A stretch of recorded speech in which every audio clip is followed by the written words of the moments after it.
आपको लिंक भेजा है उस लिंक को क्रोम से ओपन करना पहले आप। फिर क्रोम से ओपन करोगे ना, डायरेक्ट ऐसे शो करेगा।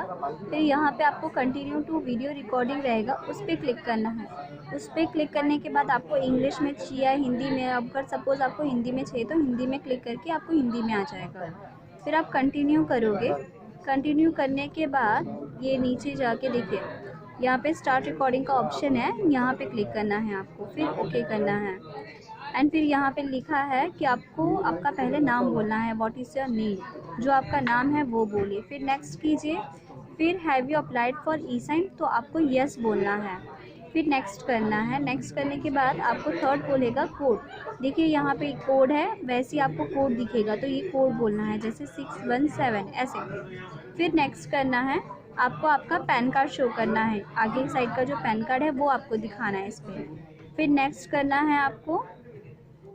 फिर यहाँ पे आधार कार्ड का शो करेगा, तो वो आधार कार्ड आपको दिखाना है, ओरिजिनल एड्रेस आधार कार्ड का आगे और पीछे। फिर आप नेक्स्ट करोगे ना, तो सबमिट का ऑप्शन आपके इसमें आ जाएगा, तो आप उस दर पे आप सबमिट कर दोगे तो हो जाएगा।